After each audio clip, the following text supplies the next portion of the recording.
going to get started. Thank you all for joining today. Again, you're joining Beyond the DMZ, Securing Your Operations in the Age of Industrial Code Proliferation. Today, I'm going to be sharing findings from a few different reports, and most of these findings are going to be focused on the State of Industrial DevOps report, second annual, that was released just a few weeks ago. To get started, quick intro from me. I'm Gerry Abbey, the head of marketing here at Copia Automation. I work on a wealth of market research beyond leading marketing. You can see some of the reports here, including the State of Smart Manufacturing report. When I worked for Rockwell Automation, I ran 3 cycles of that. Since joining Copia about a year and a half ago, we've done 3 major reports. This one behind me, and then we also did last year's first annual State of Industrial DevOps report and a breakout that was focused on workforce and pulled in a lot of publicly available data from sources like Fred. Also on here, I am a diehard Philadelphia sports fan, and some of those things might come into the session, just to warn you. All right, so start off, I always like to dive in with the importance of context. So we're talking about going beyond the DMZ, and what exactly is the DMZ? It's the 3.5 layer here that you can see, level 3.5, where the operational technology space is segmented and on its own network. This is how organizations have traditionally run to protect that operational technology and ensure continuous uptime and to avoid any downtime for outside reasons, and also to protect those operations so that somebody can't get in there and tamper with actively running operations and causing a problem, a safety issue, a hardware malfunction, etc. All right. Now, we're talking about all of this today because there's a problem. Cybersecurity attacks continue to increase on manufacturers because of that thing I just mentioned, downtime. These bad actors understand that downtime is extremely costly. I'm going to pull in a few figures here, and everyone wants to avoid it. So when a ransomware attack happens, they feel that there is a high % chance that they'll get paid, and therefore they're targeting manufacturing. Another reason, which I'm going to get into in a few minutes, is a few data points from the report. I won't spoil it. I'll give you a second. One of the other things that's happening at the same time, because of these cyber attacks, we're seeing an increase in regulations in the space. This report from Fortinet, the 2025 State of Operational Technology and Cybersecurity report, shows that the majority of respondents expect more regulations in the space in the coming 5 years, mostly in the next couple of years. NIS2 was one of the big catalysts that happened in the fall of 2023 and is now becoming more and more of a pressing hot button issue for companies because of the high cost when in violation of the NIS2 directive. We also have the SEC reporting mandatory cybersecurity incident reporting guidelines to protect shareholders. And we've seen many, many major companies reporting as a result of that. We're also seeing an increase of attention at C-suite level to operational technology security for many of the reasons I'm going to touch on in this presentation. In the far left of this, you can see that in 2022, 16% of CISOs had overview responsibility for operational technology. Today, in 2025, this number went up to 52%. That is a rapid increase and escalation of attention, as you can see here, and I expect that to continue. And the reasons for this is that over the last roughly 20 years, each 5 years, IoT, operational technology devices, have doubled. We'll say that again. For the last 2 decades, each 5-year segment is seeing a doubling in devices. This visual shows what that looks like. That is a massive amount of devices. And when the DMZ was originally designed, there were far less devices. As more and more pieces are added to that OT network, it becomes more and more expansive, and it is harder and harder to protect. Some figures here on the right-hand side, we're seeing 3.6 million an hour per downtime, according to this year's State of Industrial DevOps report. And we're seeing 45% of all downtime attributed to industrial code.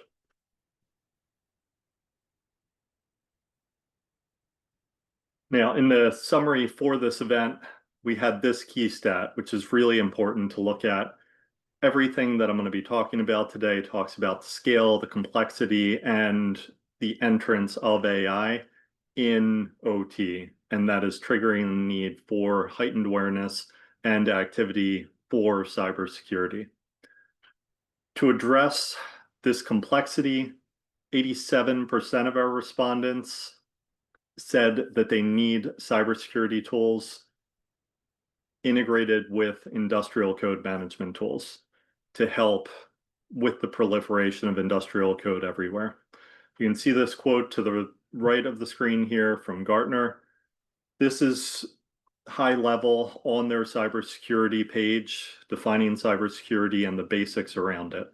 And you can see that they call out standard 3 critical controls, being able to back up and restore. So all of that industrial code that we're talking about, being able to know what the last good version of it is, having it saved to a central place, and having an incident response plan, a disaster recovery plan, and being able to back up with those files. That is the restore piece highlighted there in business continuity. And then important, always important, training employees on everything that I'm talking about here, along with phishing and everything else, because the human element is still the most susceptible. For 2 years in a row, cybersecurity has been the #1 cause of unplanned downtime. This year, that tied with software and coding issues and hardware malfunctions. The OT space is complex. There are many, many factors in there that are contributing to downtime, and these are some of the major ones. Now, we see these immense numbers around downtime cost per hour, and we see a large difference between managers and C-suite. Regardless of what your numbers are, it is really important to avoid downtime for your organization. And I point this out to see, as you walk away from this, questioning a few things. One, how do you manage industrial code today? And if there was an incident, can you recover? Two, does everybody agree from manager to C-suite on that response plan? Does everybody agree on your downtime numbers, the repercussions of an event, and the impact on your operations and organizations? It's really important to not just have data to look at, but to use data to spark conversations that will be meaningful for your organization and future-proofing it as more and more technology comes into the space and as we advance in our operations and operational journey. Here is some data around the impact of industrial code. On the right side, you see a bunch of red bars. This is showing that the size of the organization and the complexity is leading to more downtime driven by industrial code. I'm not saying that it is just industrial code, but this response is pointing to industrial code as a strong key factor that is triggering downtime. There is so much of it, and it is difficult to manage it the way it's always been managed, as shown here in this very busy slide. The key takeaway, though, is that 40% of organizations are version controlling that industrial code in Excel. When you do something like that and think about that immense amount of devices, it is impossible to know what the last working version of the code was, where it is stored, and how to get back up to speed. If you are able to do it, it is taking far longer than you want. Why is it like this today? Software has had solutions in place. It's much more mature. DevOps was introduced about 15, 16 years ago and evolved these standard practices that I'm going to show in a minute and have highlighted here. But OT has blockers with proprietary systems, different PLC vendors, different forms of industrial code coming in, and a need to be managing those in these proprietary systems. There's no testing frameworks, no monitoring, standardized monitoring, and it's proprietary backup protocols. It's difficult to get everything centralized into one space. And that's where Copia has come in. Established, founded 5 years ago, Copia focused on these problems to solve in the space and to remove those proprietary blockers so that you can, one, manage industrial code in an DevOps approach, factoring for the cyber physical environment, which the IT standard tools do not. They also, standard IT tools, do not account for the size of PLC files, which can be absolutely massive. Copia takes these files and is able to not just help manage them, help back them up, but to also visually render them so that you can see the changes that are going on. And it does this with an approach for all PLC vendors. We continually add more integrations, and all the big ones are there: Schneider, Siemens, Rockwell, Beckhoff, and many others, so that you can see all those changes and have them in one space to back them up.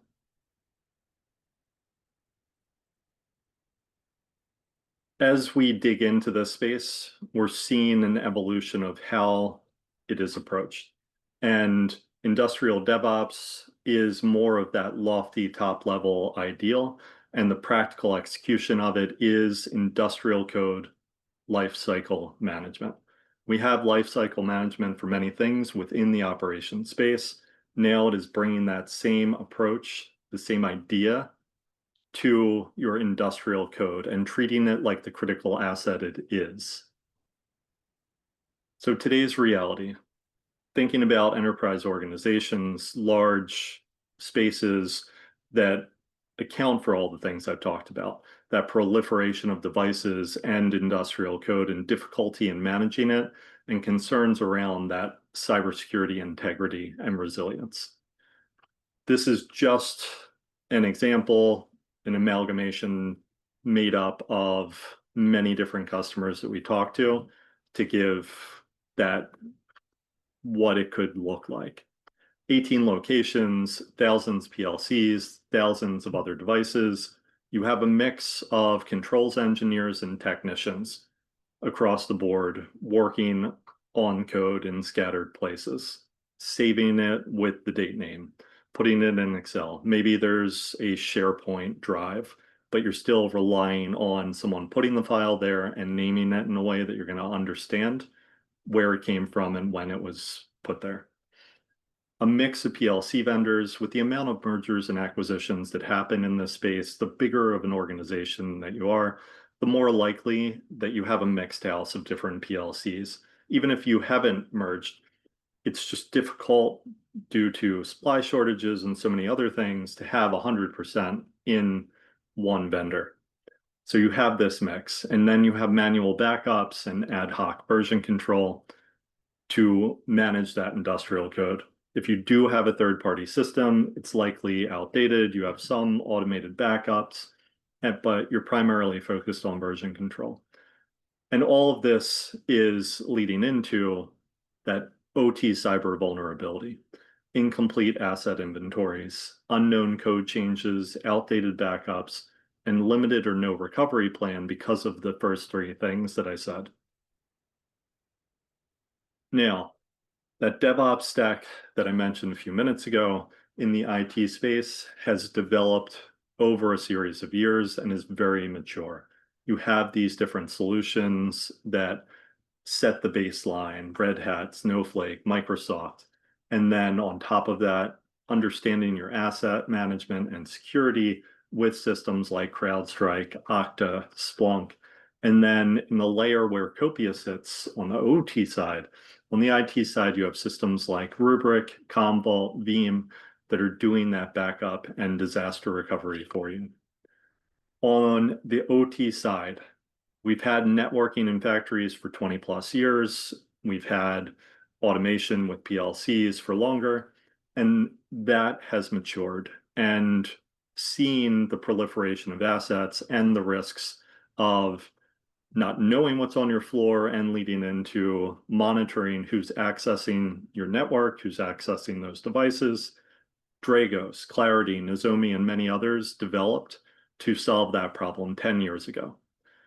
Now that they have been around for 10 years, we have this maturing of the space and the ability to have that next step on top of it. And that next step is your ability to automatically back everything up into a central place and to recover using those files of the last known working version of your PLC, your FANUC code, your HMI code. DevOps is typically represented with the infinity loop, showing continuous integration, continuous deployment of the code. Because we are working in a cyber physical space and deployment of code has real life impact to how machines are working and producing, we have this production and automation loop in the middle to account for the cyber physical impacts. It's extremely important to keep in mind that industrial code needs to be managed differently from IT code. And that's why there are specific solutions custom built for this space to account for that and to think about safety and ability to develop and deploy in a protected, thoughtful manner.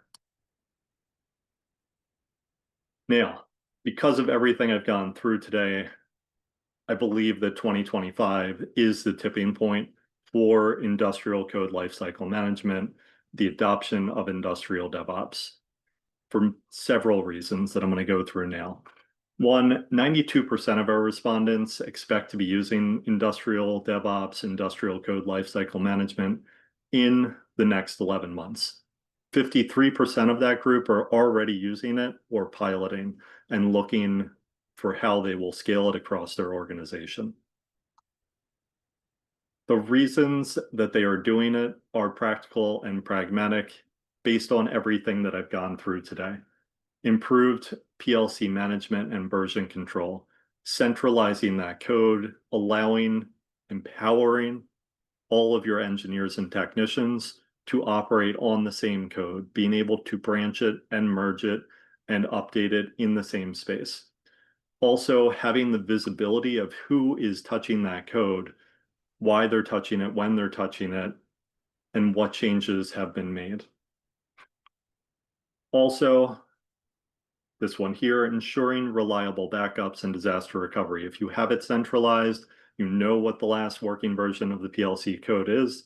You're able to take that in the event of a disaster and put that file back on the machine to recover. Fourth one down, also aligned with that OT security. Now I'm going to jump back to the second one because AI is probably something that's on all of your minds. Integrating AI, automatically generating code. If we're looking for these future forward solutions, of course, we want to look at AI and look at AI use in a responsible way. Integrating AI in a way that you can generate code, you can onboard people faster, you can summarize code so that people can look and understand quickly what that code is doing. One of the biggest use cases that we've found is documentation. We talk about workforce all the time. We talk about skills gap. And when you have an AI application that can help document code that nobody has the time to write so that you can help have your standardized libraries of industrial code, when you have an AI tool that can summarize and tell you what the working version of the code is doing. It can help onboard people so much faster.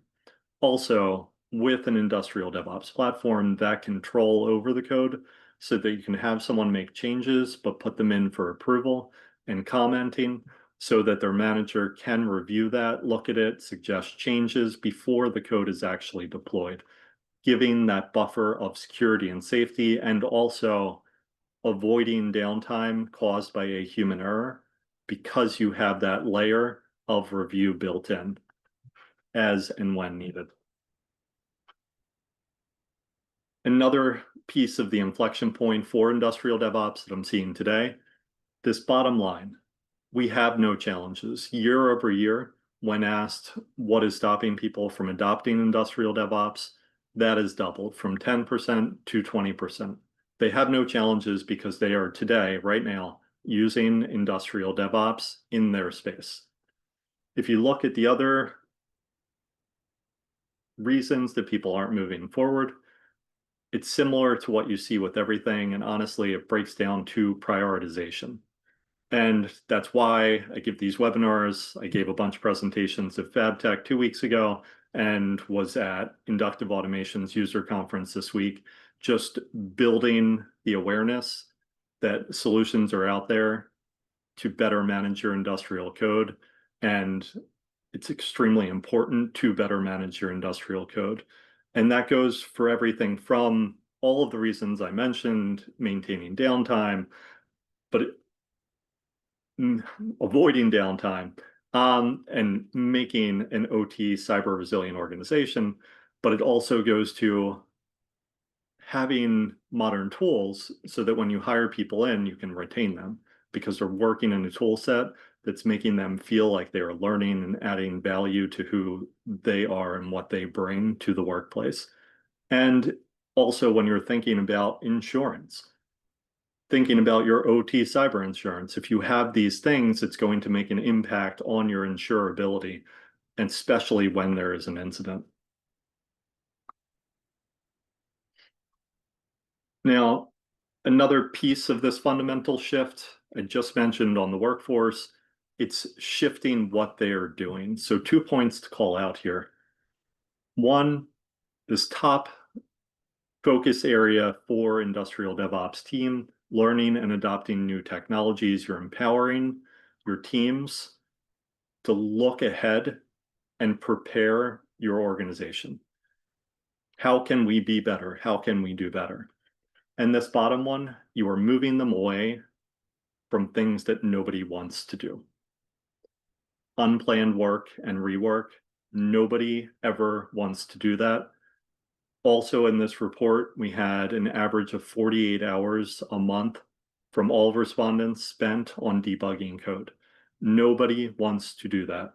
When you have a proper industrial DevOps platform in place, you are using industrial code lifecycle management. You're buying into the idea of moving away from unplanned work and rework and spending an immense amount of time on debugging code so that your teams can add more value to the organization. We have more and more retirees, and we have more and more people who are moving into positions that they may not necessarily be 100% skilled up for. This solution and approach prepares you and protects you to move forward into the future. So today's possibility, what you can have based on everything that I've just gone through. You can have live asset inventories. Dragos and Zomi, Clarity, and others have been doing that for 10 years. You can have that network scanning and security, that visibility into what is going on in your OT space. Now, and for the last several years, you can also have automated backups of all of your industrial code so that it is put in one place. And when you have both of these things, you can build your rapid recovery plan, your disaster recovery plan, and your incident response plan, and you can test it because you have the tools in place to do it. You can now centralize all of your different locations into one place and copy best practices. If there are lines running at a great level of efficiency in one plant and you're using the same hardware, tooling at another plant, you can see the differences and you can copy the baseline industrial code to have those same settings in a different plant. That's one example, but there are so many others that can empower you with this centralization. It gives you that version control across the plants that gives that visibility that I just mentioned, and you have your golden backups so that you're able to recover. What's more, the vendor agnostic approach. You have lots of different devices, lots of different machines out there, and being able to seamlessly manage them all in one place helps so much with your workforce, your speed, and your ability to manage and recover. Now, to round out this presentation, I always look for ways to take what's been presented here and actually take an action that can be useful for you. And here I'm going to walk through developing an incident response plan, and that is based on SANS ICS controls. If you are not familiar with the SANS Institute, it is a thought leadership institute laying out best practices for disaster recovery, for incident response plans, and so much more. And I highly recommend checking it out. After this webinar, I will make this whole deck available, and I have links down here for you to access and read more. So today we're going to walk through this. This plan integrates the 5 controls from SANS into the standard 6-phase incident response framework that includes preparation, identification, containment, eradication, recovery, and lessons learned. The 5 critical controls for ICS cybersecurity: you have the ICS incident response plan, the focused defensible architecture, how everything is structured and aligned and built, ICS network visibility and monitoring, seeing what is going on in your network and being able to monitor it, secure remote access, understanding what your secure remote access looks like, and being able to identify people that are tapping into that remote access or trying to. So scanning, understanding vulnerabilities as well. And then lastly, your risk-based vulnerability management. Phase 1 of this plan, phase 1 of any plan, preparation. Developing the ICS specific incident response plan. If you have an incident response plan, but it is not ICS specific, you need to develop one that is specific to ICS. Define the roles and responsibilities so that people know what they're doing in the event of an incident, so that you can operate as a seamless team on one page and respond as quickly and efficiently as possible. Do tabletop exercises with this once you have everything in place so that you can see how quickly you can respond and find gaps in your ability to respond. This can also open doors to understanding where to put investment if you're not able to do parts of the plan that you scoped out. Document and maintain that defensible architecture. Your network changes, have updated network diagrams, understand what's going on there, connect with the different teams that are going to be working on all of this. Pre-authorize and test that secure remote access. Always test and review and check it again, because you do not want, and this is one of the biggest gaps for most organizations, a vulnerability there so that someone can break in. Establish a risk-based vulnerability management program. Maintain the baseline of known vulnerabilities and look to address those. And also being able to stack rank those from biggest to least important so that you're prioritizing in a thoughtful way and taking care of the biggest priorities. Phase 2, identification. So leveraging the visibility and monitoring within your ICS network, monitor alerts. There are lots of alerting systems out there. looking for systems that are going to give you intelligible alerts, not just alerts every time something happens that could be something or could be nothing. I've heard in many conversations, especially at the conferences I mentioned and others, that there's alert fatigue. Be really thoughtful about how you want to set up alerts, who is getting them, and how you are responding to them, because that can make all the difference in the world. Phase 3, containment. If something does happen, how do you contain it? Look at your defensible architecture, how it is set up, and think about how you will be able to contain an attack in one area versus another area. Disable or restrict your remote access. Think about who is using remote access. Do they need to be using it? Do they need to have privileges? You want to follow best practices around remote access because it is such a vulnerability. Phase 4, eradication. Addressing your vulnerabilities, identifying root causes, understanding how things were being exploited. System hardening. Remove anything that is malware or attacker tools that might be found. Reset your compromised passwords and credentials. Look deep into how you were attacked and what the vulnerabilities were. Restore from a good state. So a lot of what I've talked about today triggers right here in step 5, your ability to recover. Restoring from your device configurations that you have the last best known working version of the code. And then don't just restore, but monitor for normalcy. Have a system in place that can help you flag things that may be abnormal, anomalies that could trigger, hey, this might be an attack. We need to look into it, versus, again, thinking about alert fatigue. This is a normal thing to look for. And there may be ways to tie in AI as well in terms of that type of filtering so that you're getting the flags that you need to take action. Phased reconnection, a best practice with any recovery plan. Recovering in phases so that you can see that things are working, protected, and taking the time to ensure that an attack won't happen again because a vulnerability got rolled in.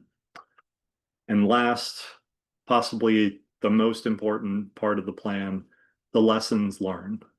Why did this happen?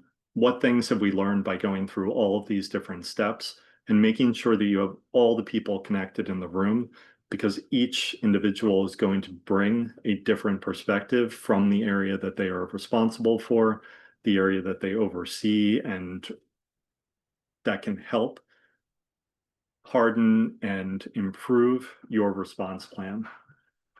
Use all of this to refine your security controls and improve your approach. And that brings us to the end of the presentation. I'm happy to answer any questions if there are any questions here today.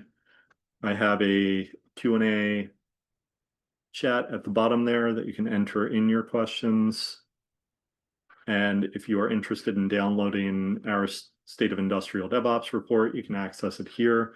You can also access it on copia.io.